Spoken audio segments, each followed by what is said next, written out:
which seems relevant when you think about bridging the change from one year to another. You notice the visual aid of moving from tearing the calendar page off, if you still do an old-time calendar, and moving from 22 to 23. You think about, well, what is there that stays the same from one year to the next? So that's what we've been reading from Hebrews, and we've read in our Sunday morning sessions of this, we've read the text for the main point. The writer says the main point, chapter 8, verse 1, that he's trying to make is chapter 7 through 10, or through the first half of 10. And it has to do with the benefits and the finality of the high priesthood of Jesus Christ, the Son of God, and how the people of God benefit once and for all from the Lord's work. So we tried to trace the argument the writer makes on Sunday morning. I want to take these 2 Wednesday nights, Lord willing tonight and next time, to look at what to me are the 2 key themes that run through chapter 7 through 10. Since it's the heart of this book, then these 2 topics seem to me to be very, very relevant. To me, the more I read these sections, this is the key verse. We've read it twice as we've discussed the material. I want you to focus now on this, and notice that this is not a question mark statement. This is a statement the writer makes that maybe it should be an exclamation point. How much more? Think about this verse. I'm going to ask you a question about it in a minute. How much more? And he's compared this with the cleansing rituals with the blood of animals and the ashes of the heifer and so forth in the Old Testament. Of how, if they cleansed the flesh so that the flesh would not be ceremonially unclean, and so that the worshiper could come to the tabernacle to present sacrifice through the priesthood there, of how much more will the blood of Christ, who through the eternal Spirit offered himself without blemish to God, purify our conscience from dead works to serve the living God. All right, and here's my question, and I wrote it down so I can ask it right. Now you can decide if I wrote it right. Now here's my question. All right, with that, looking at that now, what then determines the degree to which a person will value what the blood of Christ accomplishes? In view of this statement, what then determines the degree to which a person will value that which is accomplished by the blood of Christ? David? Be willing to give. All right, that's looking at it from the perspective of the sacrifice made. I want to ask from the perspective of the benefit received, what will make me appreciate, now me thinking about I wouldn't be willing to do that for any circumstance that I can think of. I wouldn't have the courage to do it, and I wouldn't have the clean life to offer if I did. From the perspective of the benefit received, what will determine the degree to which a person values that which the blood of Christ is said to accomplish? I would think it would be how much time we have put into studying it. All right, how much time we've put into studying it and realizing what it means, but there is something in this I like to think about. All right, the more you'd have to be all right, so what is there in this statement which would make me realize what I had to be forgiven of, or how much I had to be forgiven of? All right, say it louder. Conscience. So the degree to which I appreciate what the blood of Christ accomplishes depends on how much I can recognize the value of a purified or a cleansed conscience. Conscience. I want to show you in a few moments how central this is to the argument of this whole section. Really, in this part of the book, there are 5 statements made about this. This is the center of 5 statements that are made in this part of the book about that. So here's a question that arises from that. Do you think purifying our conscience would be valued this highly in our culture right now? Would it be seen as something so valuable that it would be worth the Son of God offering His blood through the eternal Spirit in heaven? Would having a purified conscience be valued that highly in and what I mean is Western culture, or in the tone of our society as a whole? What do you think?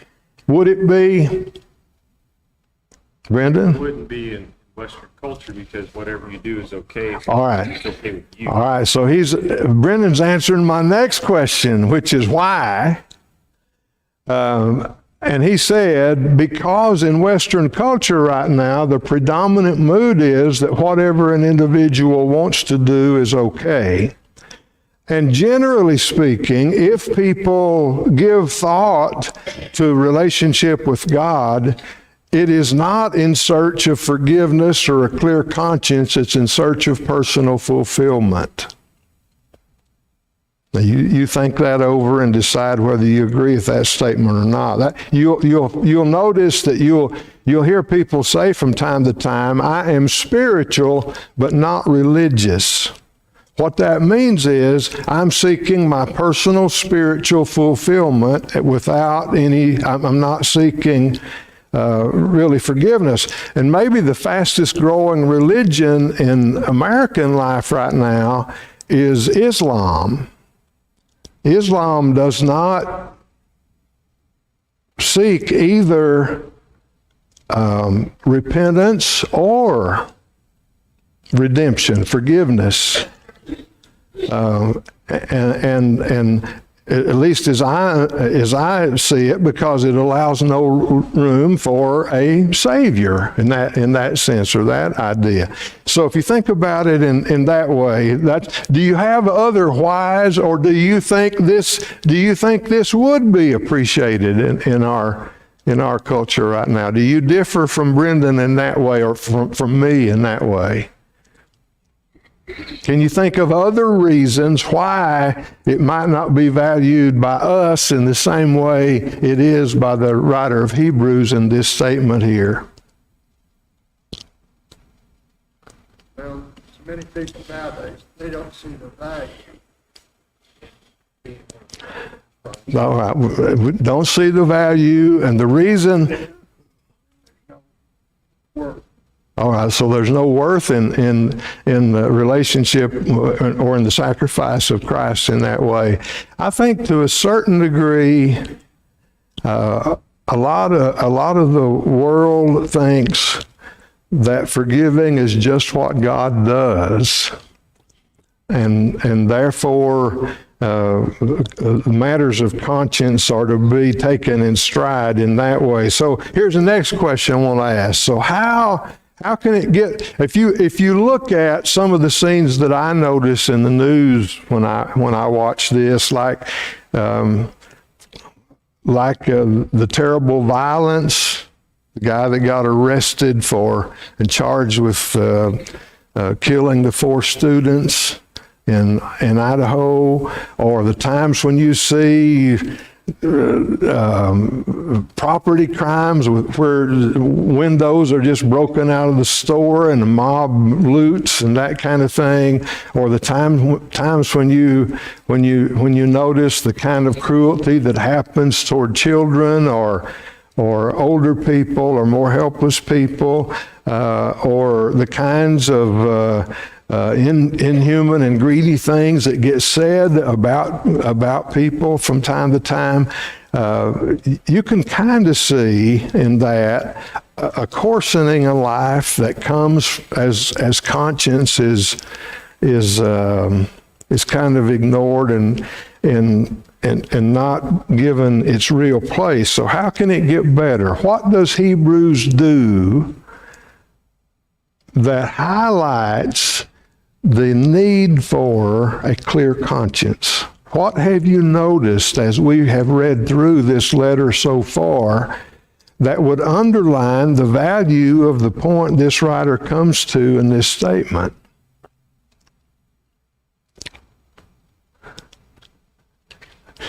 Well, I can think of several things. And of course, I had the advantage of getting to think about this ahead of time. What about the experience of previous generations where of God's people? What about the education that comes from knowing about the Old Testament practices and what God did to try to teach His people the need we have for cleansing and being purified in that way? What about the prospect of judgment which is coming, which is brought up several times at junctures through this book, as you know? All of those things illustrate his point, but the deeper thing is what we all already know about our unfamiliarity and our hesitancy about drawing near to the throne of God in actual practice in our everyday lives. And then there's the question that I notice a lot of times we ask, or in one way or another, hear asked, and often by the best people I've ever known, I don't know if I have done enough. That, to me, illustrates some recognition of our need to appreciate what Christ's offering of Himself has accomplished. I want to think with you for a few minutes tonight then about the concept of conscience in the book of Hebrews.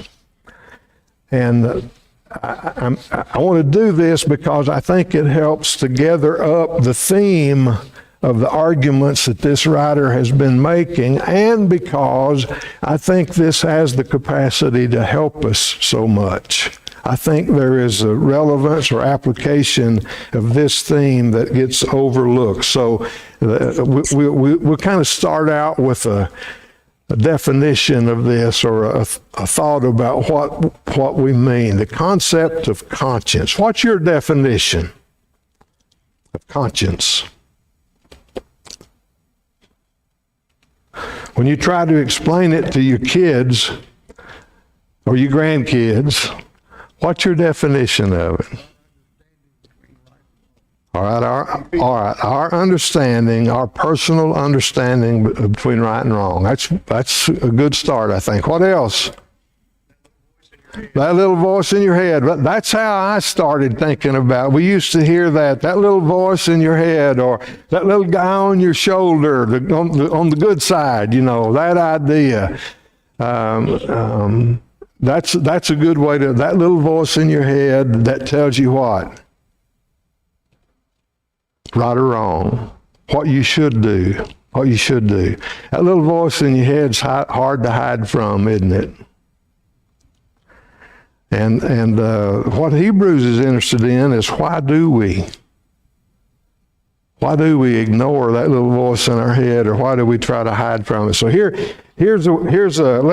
me try to kind of lead us the chain reaction thought through this for a minute. The concept of conscience in Scripture, I'll just share with you definitions that I have found. This is a term which denotes self-awareness in the moral realm. What's the big difference between us and animals, the other creatures in the world that God made? All right, that we have a conscience. All right, that we are able to respond not simply to stimuli like treats that are given to a puppy when he's being trained, but we're able to respond to stimuli like that little voice that tells us what we should do, which is worth standing up for, standing by, even if you don't get something out of it, or even more at the moment, or even more if by doing it you suffer hardship, which is what the readers of Hebrews were having happen to them. Right? The word for conscience means, the term means literally to know with. It is knowing with. So it's like you and the little guy in your head that Kelly mentioned both know and are able to evaluate actions and so forth. So it's the witness. Here's Vine, the dictionary. The witness borne to one's conduct by conscience, that faculty by which we apprehend the will of God as that which is designed to govern our lives.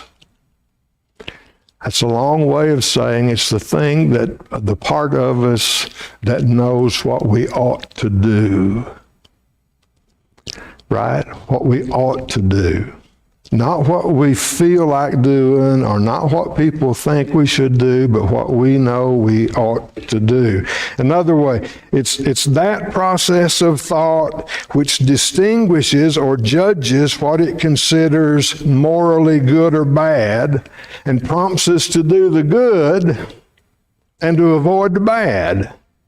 Or another, it judges actions both prior to their being done and urges us to do them, and then after the act, where it either approves or criticizes or accuses what we've done.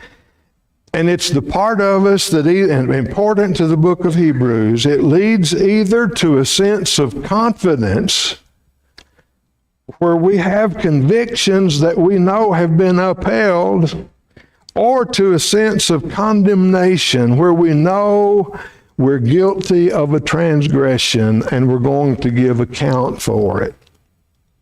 All right. So that's a long way of saying the entire moral nature of a human being, the will where we can decide or make choices about how we're going to use the life that God gives to us. The entire moral nature of a human being is involved with the concept of conscience, of having a conscience which guides us, and where we don't simply act like the social maniac almost, who's willing to disrupt everybody else's well-being without giving it a second thought, just because that's what you feel like doing at the moment, what you want to do, what you prefer to do, that kind of thing. All right. Yes. Greeley? Even though we do maybe right, we're wrong. Yeah, that's a powerful point. I think Romans 14:22 would be the last half of that verse would say to us in a different way very much what Greeley just said. I'm not going to be able to get to that passage, but write it down, Romans 14 and verse 22.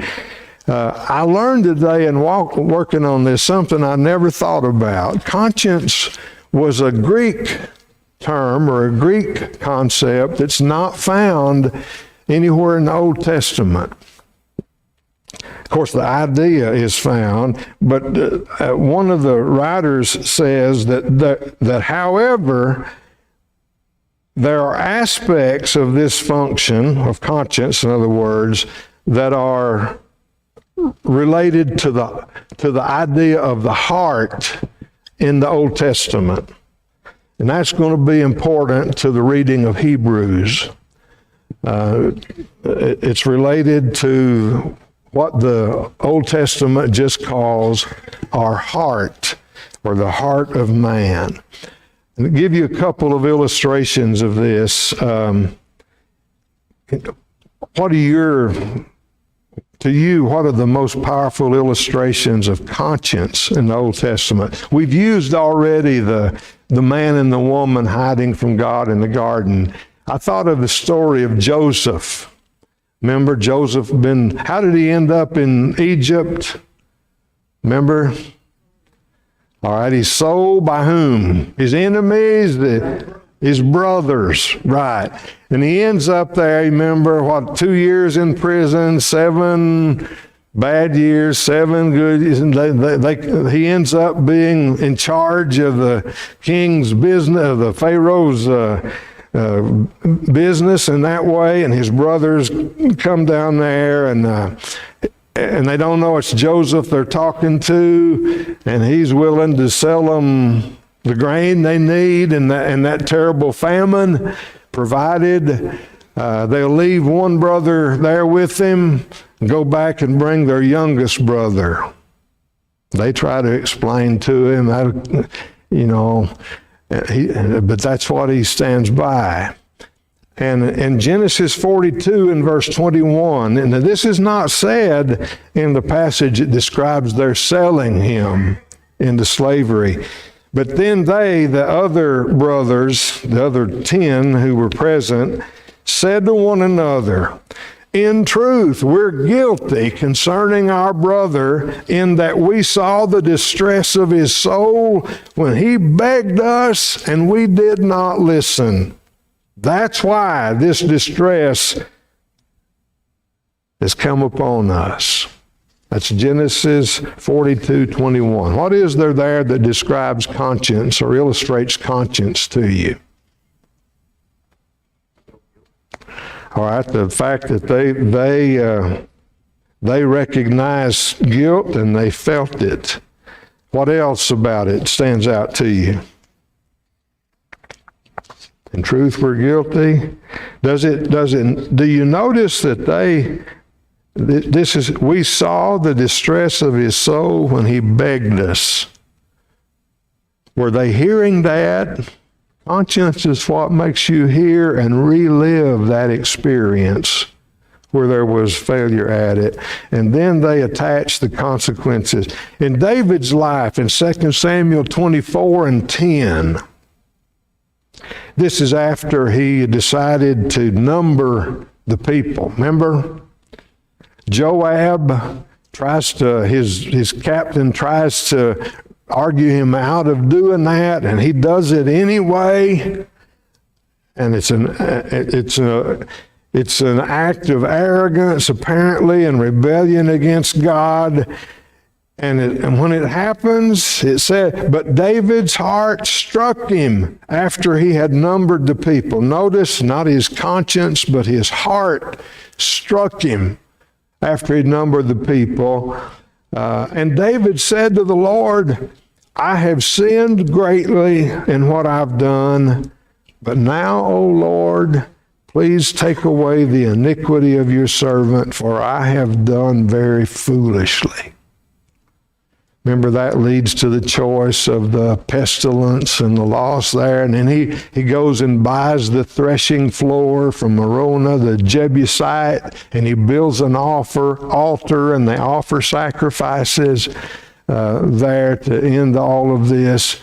But it was conscience or heart that did this. So that illustrates maybe a part of this where where the very center of the person, mind, heart, soul, is bound up with the idea of conscience also. Then a third step in defining this is conscience is distinct from the standard by which it functions. Now, I want to explain myself with this, but I think this is an important point. The conscience is distinct from the standard it uses. If I can say it that way, maybe you'll see what I'm getting at.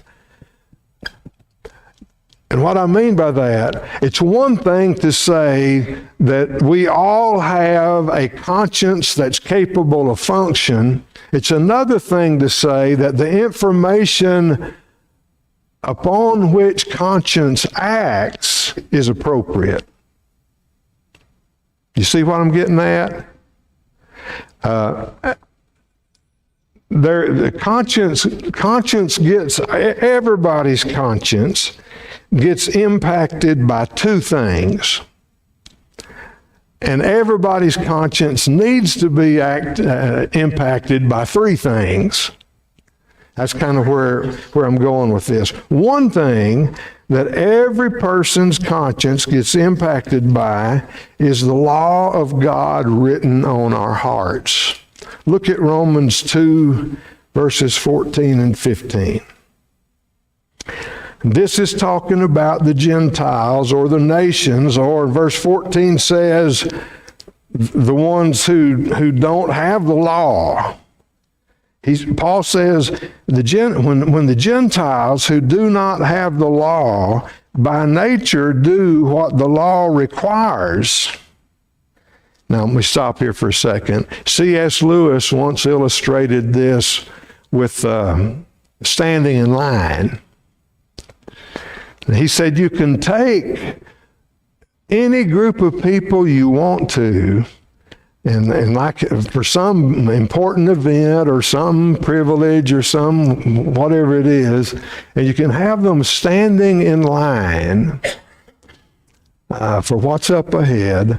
And if somebody comes and just cuts, places himself way up there ahead of all the rest of us in line, Lewis said we all have a sense of injustice. And what do we say? You can't do that. It's not fair. Right. Even in America, we still can say that. So that's the kind of thing he's getting at here, only in even deeper ways. He says when they do by nature what the law requires, they are law to themselves, even though they do not have the law. They show that the work of God is written on their hearts. And I should say the work of the law is written on their hearts, he says, while their conscience also bears witness, and their conflicting thoughts accuse or even excuse them. Now, notice that there is the conscience, the work of the law of God written on the heart. That's the standard. And then there's the conscience which applies that or uses that. Do you see what I'm getting at?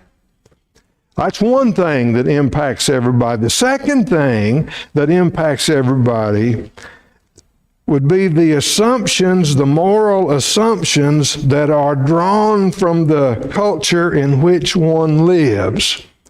I'm not saying this is right. I'm saying it's a battle that we all, I think, recognize. 1 Corinthians 8 is the illustration of this. Convictions or assumptions about what's right and what isn't come from the culture. And in this case, Paul is writing to people who live in a culture which has been idolatrous. And he starts out by saying, we all know that there's one God and that idols are nothing. That's verse 4. An idol has no real existence, and that there is no God but one. All right?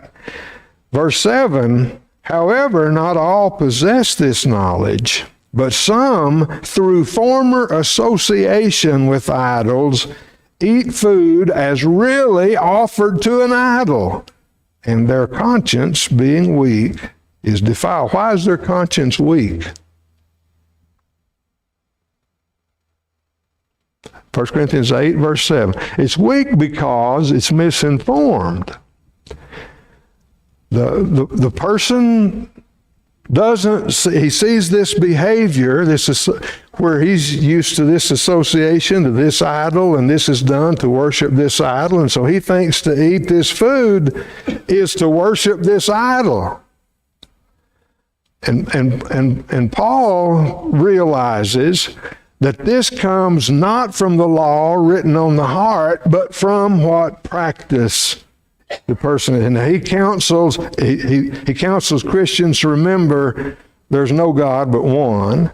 But then he goes ahead to say that in the process of this, in verse 12, I think it is, yes, if you then push your right to eat food offered to this supposed nothing that's an idol, then you can be sinning against your brothers and wounding their conscience, which is weak, he says. So that's the two standards. Now, from that latter example, there comes this fourth realization here, that conscience needs to be informed. I'll just shorthand, it needs to be informed here by the revealed will of God, which is going to be important also in Hebrews. Does that make sense to everybody? Yes, God's law is naturally written on our hearts. We have a sense of ought. Our conscience has to function in the real world, and sometimes the world of human interaction causes us to assume that some things are right and some things are wrong that may not accurately guide our behavior. So our consciences need to be informed by the will of God. Can you think of anybody in the New Testament who would be an example of this? Who is there in the New Testament who always acted upon his conscience, but who was terribly misguided? Paul would be the biggest example of that. When he's stoning Stephen and seeking out Christians to destroy, he thinks he's doing the right thing, and he realized later that he's the chief of sinners. Now, the next thing is that since the conscience is so central to our relating to God properly, and to our being, to our heart as human beings, and to who we are, it cannot be ignored or disobeyed without causing terrible harm. Right? Right? It can't be ignored or disobeyed without doing harm to us as persons. And it's not just harm, irreparably harm in the long run. It can be relating in a family or in a friendship in the short term, or it can even be just simply in making good, wise decisions about how to live our lives. Our conscience can become scarred so that it can't function. 1 Timothy 4 and verse 2. It can be defiled and we can be defiled. Titus 1 verse 15 says. So now then, any comments any of you would like to make about that general drift, line of thought there, and trying to see what we're dealing with? Anybody? And really, all that's important, but if you just take what Kelly said and just say it's that little voice in our head, that little person in our head, and then informed by the will of God, then you see what we're getting at here. Now, what problem do you spot in that with all of us? What problem has Hebrews recognized with all of us with this regard? Pardon? All right, I need to mention that in a second. But the thing that strikes me right away, if the great accomplishment of the blood of Christ is a purifying of the conscience, what Hebrews has assumed is that our consciences aren't naturally, why would they not be? If we all have a conscience, if we all have the law of God written on our hearts, if we've had an opportunity to hear what God's will is about it, why would our consciences not be pure? Say what? Because we all sin and fall short of the glory of God. And we know that if we think, and sin can be, it can happen unintentionally or by ignorance or by mistake. It happens because we are human. It happens to us as human beings, that idea. Now, I said I want to show how central this is to the argument of this main section of Hebrews. I already see that we're going to run out of time to do part of what I want to do.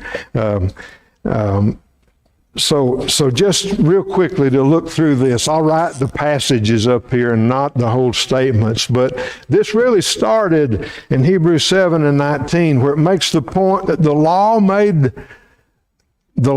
didn't make anything perfect, made no one perfect, but the better hope which comes to us through Christ, by this better hope, we can draw near to God. This better hope is that through which we draw near to God. And what I'm getting at is that the idea of perfect in Hebrews, meaning the proper goal is reached, is that we are able to draw near to God. 7:19, look at that. That's important to this book. That's the issue. The people, the readers of this book, were familiar with the time when the law that they were devoted to made nothing perfect, and this writer is introducing them through the gospel to that there's something through which we draw near to God. All right, then 9:9, the second of these mentions, all of these things that were offered, he said, cannot perfect. All these things that were offered at the tabernacle and all of its furnishings and all of the things they did cannot perfect what? The conscience of the worshiper. Right? All right, now that brings us to 9:14, which we had up here. We'll not write the whole thing again, which says that the blood that Christ has offered himself can purify our conscience from something. What was it? Dead works. To do what? All right, from dead works to serve the living God. Very important change, a very important turn in life takes place there. That's the central statement. Then chapter 10, verse 2, which is a conclusion drawn from that line of thought, that if these sacrifices here could have done this, then when they were offered, there would be no more consciousness of sin. The fact that they were offered repeatedly to the writer illustrates or proves that their purpose was only to deepen conscience. But please think about, I've talked a long time here, I don't want this point to be missed. The implication of these 3 verses here is that the one big purpose that God had for all of the things that happened in worship under the Old Covenant was to deepen man's sense of conscience. The problem we have partly in Western culture is that we're talking about what the blood of Christ can do to a world that has an uneducated conscience about what sin does to us and to our relation to God. One way for us to reestablish common footing with regard to conscience is for us to simply teach people the great stories of the Old Testament.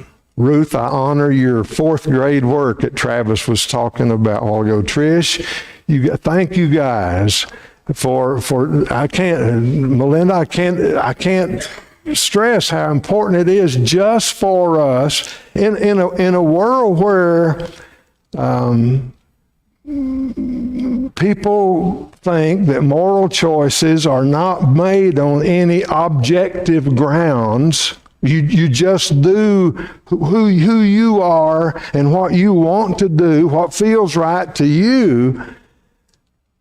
Then the worst things we can do in our work is not to teach objective grounds for relating to God.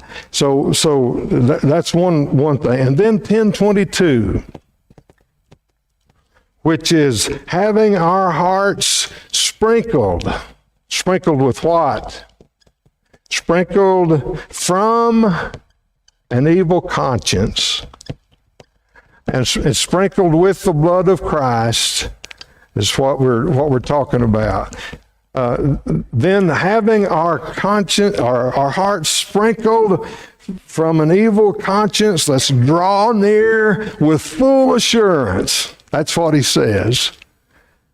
And that's been really central to the message of this whole section of the book. And I want you to, I hope at least you can envision those landmarks in this book. I haven't gotten to say one huge part of what I want to get at here, but I would like to at least leave this illustration with you.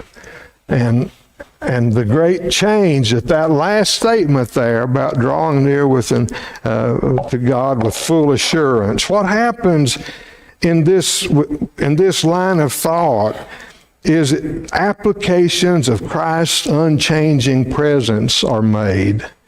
Remember, yesterday and today and forever, the eternal work of Christ, the fact that he ever lives, he can save us because he ever lives to make intercession for us, then what happens with regard to our conscience is in our past, then we made a confession.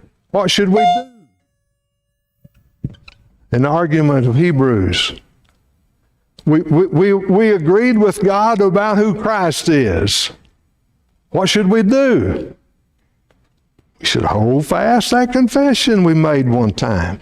When a lot of things about my own baptism were uninformed and very immature to start with, but one thing I know I did is, do you believe Jesus Christ, the Son of God? Yes, I do.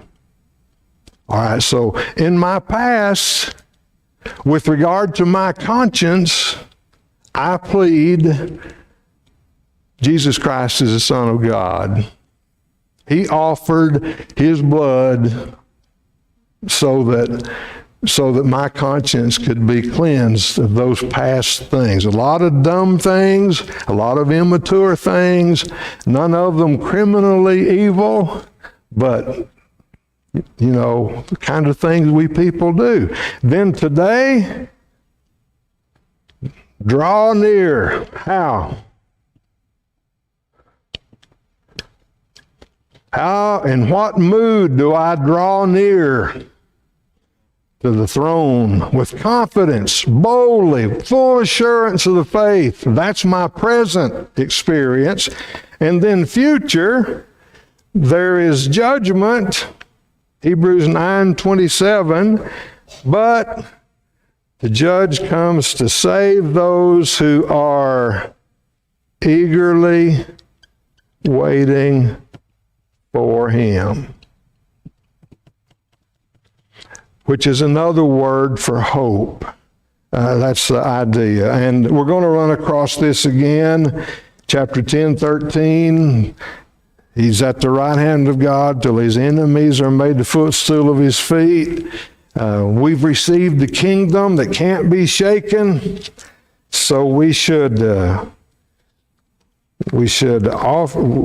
offer worship to God with reverent worship, which is offered to God, acceptable worship, which is offered with reverence and awe. 12:28. So a large part of the message is you have conscience that's important. It's been impacted by what sin does to all human beings, but you have a past, a present, and a future, all of which involve a purified conscience. And you owe that to one thing.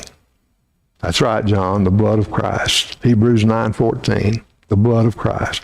In the meantime, we all should be serving the living God. That's what that verse says. From dead works to serve the living God. I appreciate the 3 extra minutes I owe you. We'll make it up at various points throughout this year in 2-second increments. Okay. Hope you all have a great rest of the week. Let's pray together.